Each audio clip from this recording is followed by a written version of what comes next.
everybody, it's me Maya and welcome to my channel. If you're new here, go hit that subscribe button because I know you want to. And today I'm going to be telling you all about watercolors, what to do, what not to do, and how to achieve this amazing portrait. So let's just get into the video. I'm using Winston Newton brushes and paints, a small palette, water container and watercolor paper. Make sure to have a paper that has a grammage above 300, otherwise the paper will tear up because of the water and the number of layers you will be working with. I start off with brushing water all over my paint pans. It locks the moisture and enhances the consistency as well as the vibrancy of colors. You can use a water spray as well. We will begin with the basics, and it is essential for an artist to know color wheel. Primary colors that are red, yellow, blue will make up all the colors in this world, literally. Since watercolor is done in many layers, thoroughly understand the mixing of colors. Try avoiding black and white. They aren't nature's color. White makes it chalkier and black makes it fake. For black, use the opposite shades of color wheel. Water paints are transparent, meaning they appear to sit on top of the paper and allow light to pass through them, for which black and white makes the watercolor itself opaque and it looks very trashy. My advice to you is use the color of the paper to achieve the lighter tones. Over here, I've shown how by only adding water you can achieve the lighter tones of any color you want. This is an excellent exercise to learn mixing of colors and its transparency. You add a lot of pigment of color and then adding water to it and other colors as well to have different tonal values.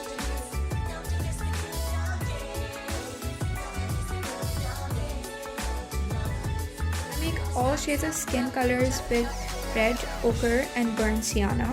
For pinkish skins, you add more red, for yellowish skin you add more ochre, and if you are darkening the complexion, use burnt sienna with burnt umber.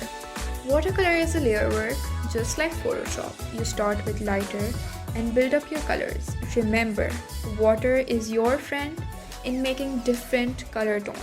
I made a quick sketch of my reference and I start off by erasing my sketch a little since watercolor will show all my pencil work done on the paper. Next, I create the lightest tone of the skin and apply it to the face except the areas I want to have more light towards. Give an undertone to hair and then let the brush stroke flow in the direction of the hair strands from roots to the bun that's in my reference. Always start with roots, either it's for eyebrows or the hair. It's really important to realize that the direction of your brush stroke makes up your entire painting.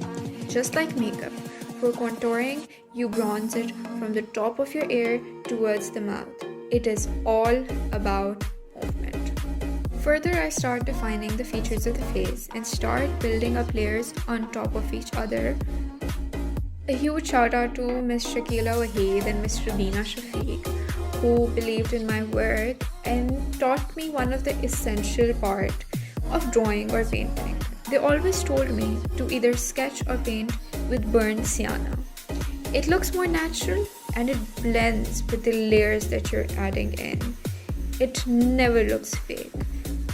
You will further see me struggling a little with the nose. Sometimes in references, the nose is there, but somehow it just blends with your face and the contrast and the light that's happening in.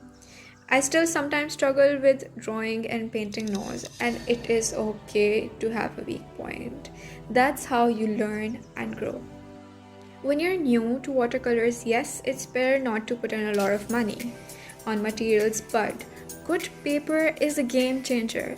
The layers get easier, vibrancy of colors enhances, and if you want to fade some unwanted strokes on a good paper, the brush will pick it up easily.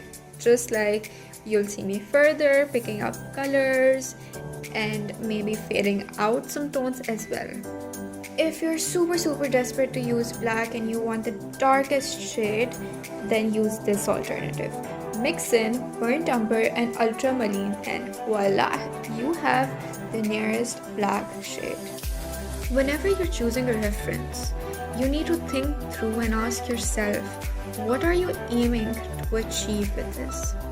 I will be warming up my skin tones because I wanted a really sunny and a golden hour look to it. Don't be afraid of challenging yourself. When you're experimenting new things and you're going out of your comfort zone, that is the point where you're learning something new, something different.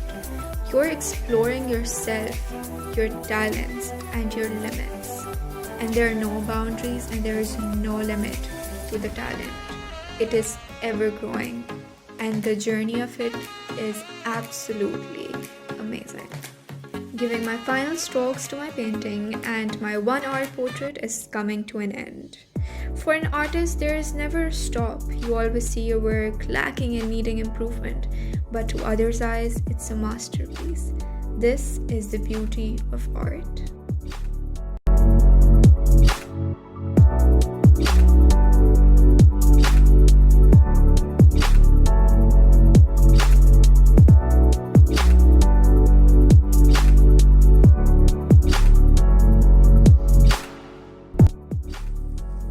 So this was the end to this video, and I hope you've liked this video as well as you've learned something from it. And comment down below any kind of videos you want to see from me, whether it's art, whether it's something else. Comment down below any type of questions you have for me, as well as if you're learning from my videos, please tell me the progress of your work. I would love to know it. So if you like this video, give it a thumbs up. Comment down below anything, and guys, subscribe, please subscribe, and I'll see you in the next video. Bye.